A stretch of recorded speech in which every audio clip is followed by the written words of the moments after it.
So మీ దగ్గరికి కామన్‌గా వచ్చిన ఆర్బిటల్ కేసెస్ ఏమన్నాయండి? వెరీ కామన్‌లీ ఆర్బిట్‌లో అంటే మనం చేసేది చూపు లేకుండా కంట్లో ఒక కన్నులో చూపు లేకుండా ఫర్ ఎనీ రీజన్ దెబ్బ తాకి గానీ, చిన్నప్పుడే కొంచెం కన్ను తీయాల్సి వచ్చిన పరిస్థితుల్లో ఆర్బిటల్ ట్యూమర్స్ కండిషన్‌లో హ్మ్. అలాంటి వాటిలో వాళ్ళకి సెల్ఫ్ కాన్ఫిడెన్స్ ఇంప్రూవ్ చేయడానికి ఒక గాజు కన్ను అమర్చుకోవడానికి వీలుగా చేస్తాము. Okay. This is called prosthetic I అమర్చడం. హ్మ్. సో ఆ సర్జరీ అనేది ఒక ఇంప్లాంట్ అనేది లోపల పెట్టి ఫ్యూచర్‌లో ప్రాస్థెటిక్ ఐ ఇవ్వడం వల్ల పేషెంట్‌కి లుక్ వైజ్ కూడా కాస్మెటిక్ అనే కాకుండా in his life, in his or her life అది కాన్ఫిడెన్స్ అనేది వస్తుంది.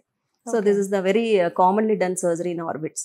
ఈ సర్జరీస్ అన్నీ కూడా అఫోర్డబుల్ ప్రైజెసేనా? సామాన్యులు కొంచెం చేయించుకునే విధంగా ఉంటాయా? యాహ్! అది కూడా భయపడాల్సిన అవసరం లేదు. హ్మ్. అన్ని అఫోర్డబుల్ ప్రైసెస్‌లోనే అవుతాయి. It's not like general plastic surgeries లాగా లక్షల్లాగా అవుతుందని కాదు. వితిన్ అఫోర్డబుల్ రేంజ్‌లోనే ఉంటుంది. అండ్ ఇన్ డిఫరెంట్ ప్రైసెస్‌లో ఇక్కడ అమెరికన్ లేజర్‌లో అందరికీ అందుబాటులో కామన్ పీపుల్ కూడా వచ్చి చేయించుకోవడానికి వీలుగా మేము చేస్తున్నాం.